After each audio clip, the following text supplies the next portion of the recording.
The first thing I want to talk about is Mitsurugi, and that's of course pure Mitsurugi. We've already talked about Mitsuyami, and I don't want to cover like Mitsurugi hybrids too much because honestly, I haven't even kept up with how many bridges there are, and like you can probably still play like K9 Mitsu with a bridge to it. I want to talk about pure Mitsurugi. I think pure Mitsurugi, funnily enough, or interestingly enough, is the version of the deck that gets away the best from this entire thing, and I think that's incredibly cool. Actually, I think in pure Mitsu you have the easiest time actually replacing the Habakiris, because in pure Mitsu this card is nothing but just a starter. You know, you're not trying to use it to bridge into other things.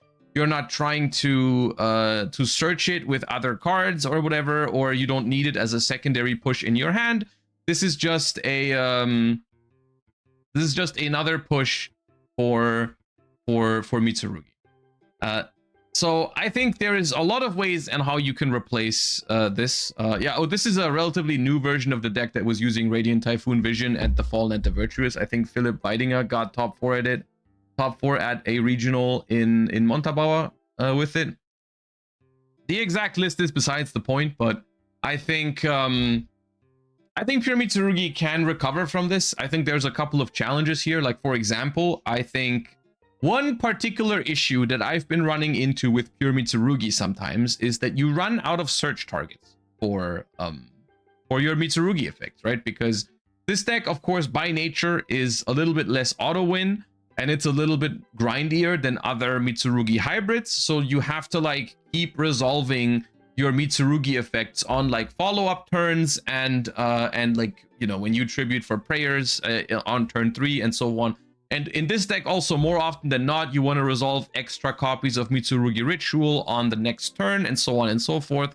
And so one genuine concern with less copies of Habakiri is not only the consistency, but also the grind game, because you might run out of targets for your Mitsurugi searches. The obvious thing, and I think that's something that everyone playing pure Mitsu should do, is you should play 3 Aramasas now. Of course, at the moment, it's usually like a 1 or a 2 of. I think after the ban list, we're going to see, or we should see everyone on 3 Aramasas, because that thing is a starter that replaces your Habakiri, and it also is another thing that you can search for your Mitsurugi monsters when you want to bring them back from the graveyard. Because of course, in order to bring back Murakumo, Habakiri, Futsu from the grave, your search is mandatory. So you have to have a target in the deck. Another card that I could see being a lot more popular now is Magatama. I think people are going to move towards lists that play Great Purification and Magatama in the same list. With similar reasoning, you just have more search targets to resolve more Mitsurugi effects. Another thing that could happen that I'm not sure whether it's actually good or not is I could see 2 things happen. Either people are going to play less copies of Mitsurugi Ritual, because this card, quite frankly, is a lot less likely to actually work in 2-card combos now. You have a lot less hands now where you just draw Ritual plus a Ritual monster. That's not as likely if you only play 4 Ritual monsters.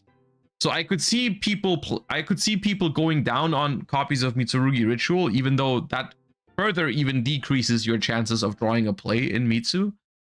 The other thing is people could start playing more copies of Murakumo, like a 3rd one. I could see.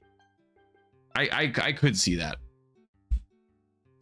Vosu is pretty good. Vosu could also see play. I mean, Vosu is weird though, because Vosu is a pretty bad draw going second without a ritual monster, right? So it's questionable, right? Because Vosu with just 4 rituals in hand is not super reliable. Like, of course, it's okay if you have Aramasa with it. That also works. Or Saji. That's okay.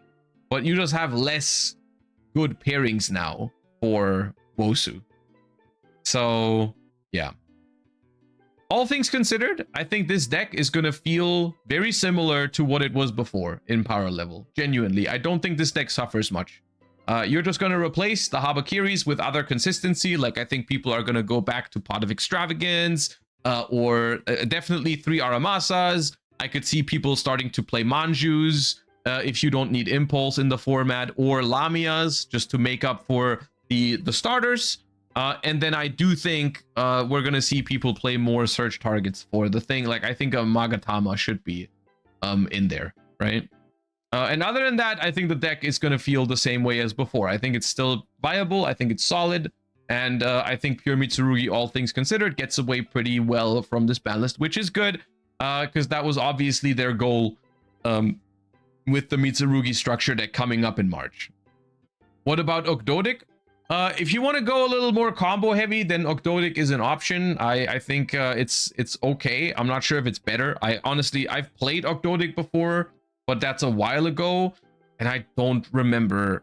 Like it adds a couple of bricks to the decks, right? Like you have some broken starters, but also some bricks, and it's just like higher ceiling, high risk, high reward type of thing. I don't know if it's actually better, but it's an option.